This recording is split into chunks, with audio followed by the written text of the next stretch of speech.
So I've had quite a few conversations with people, mostly men, saying that they believe, according to the Bible, that women are not allowed to preach or teach in churches, which I don't believe is true. Because if you break down the time period of the church of Ephesus and even the church of Corinth, that time period, those churches were first being set up, and the cities were still running as the pagans were there and all of their worship and everything else.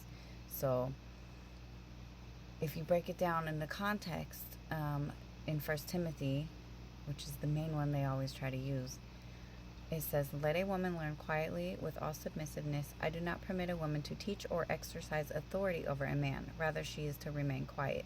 For Adam was formed first, then Eve, and Adam was not deceived. But the woman was deceived and became a transgressor. Yet she will be saved through childbearing if they continue in faith and love and holiness with self-control." So, if you break it down, in Genesis, Adam and Eve were both deceived and sinned. Although Eve took the first bite, Adam was there with her. And the part exercising authority over a man meant that a woman shouldn't take control from a man. Kind of how, like, the feminist movement is going today, like, extremely. And also, being saved through childbearing meant that if they kept their faith in God only and believed in one God only, they would be safe giving birth. They would have a safe labor. Their baby would be healthy, for the most part. That's what that means. And through all of the translations over the years, it's kind of worded to sound like that purposely. So if you go to First Philippians 4:3. "Yes, I also ask you, true companion, help these women who have labored side by side with me in the gospel together with Clement and the rest of my fellow workers whose names are in the book of life." So Paul was the one who wrote Philippians as well. And if this is true, he's literally saying he works side by side with women in the church. So he's contradicting himself in First Timothy. That doesn't make sense because the Bible doesn't contradict itself. It's through translation by people. I want to say mainly the King James Version, because I think most people know how King James was. Also, if you go down here, let's go into the translations. So the Greek word for submissiveness is, I don't know if I'm saying this right, but hypotage. The Greek word for submit to is hupotasso. So that second one was used most likely in the New Testament. And this is usually used as a military term to pull troops into order. But there's other meanings for it too, which means a voluntary choice to submit to someone with a higher power or authority. Paul was saying the women should willingly want to learn, like a volunteer, sit down and be quiet and learn because you really care about the subject and pay attention. So also, Hebrew was another language that the New Testament was first written in.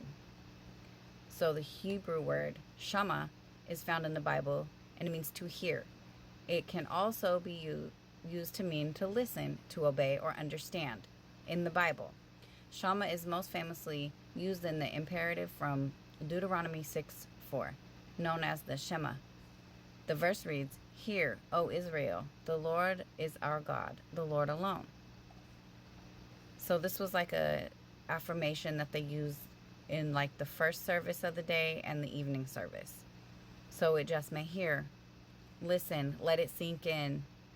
So there's the context of what that word really means in that understanding. So it's important that we do our research, and there's so much more to it, but I don't want to sit here forever and talk about it.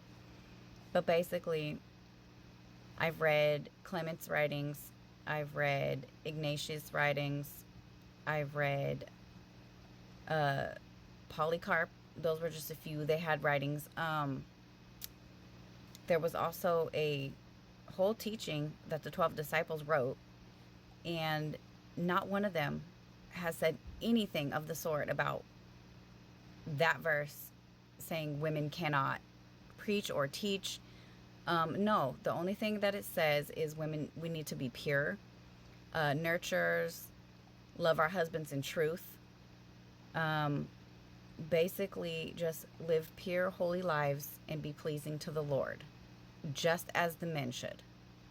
So it never said anything like that. I haven't seen anything else in the Old Testament. And also, I want to go over 1 Corinthians 14:34. The women should keep quiet or silent in churches, for they are not permitted to speak, but should be in submission, as the law also says. So I went back to the Old Testament laws about women's requirements. So they were basically economically dependent on their husbands, of course. They didn't own property or anything like that. If they inherit anything without sons, you know, it would be like, it'd have to consent to the next male authority in the family that they can have it. They were unclean after their menstrual cycles, after childbirth for a certain period of time. It was all like ritualistic. There was some violence against women, of course, like penalties of death for sorcery, witchcraft, things like that, adultery. Synagogues had special setups. They had women's sections and men's sections, I guess, to prevent men from looking at them. So basically, that's kind of what it was. So if you go to the timeline of the churches in Ephesus, when the churches were being set up, which I was getting to, they were basically Roman ruled. They had worshipers coming from all over. It was a port city. It was a major port city where a lot of trading. There was a large volume of all kinds of different people, very diverse population. They had Greek influences. There was it was the religious center, like where people traveled to go worship Artemis and also the goddess Diana. Like I said, Artemis was known for women making sacrifices for a safe labor, childbirth. I think it was also, she was known for war or something else too. Diana also, some things, you know how they were like random stuff. But that's what he was getting at, false doctrine. The women were starting to evangelize, and they were trying to keep Artemis worship in with Jesus's teachings, which absolutely not.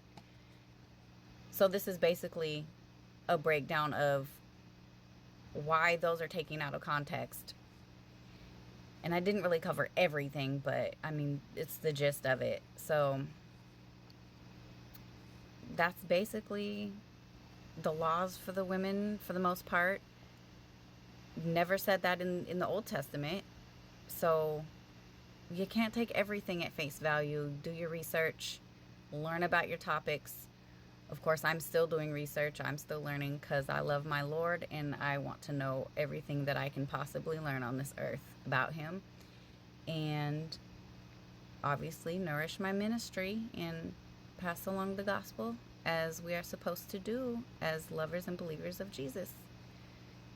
God bless you all, and I hope this video is helpful.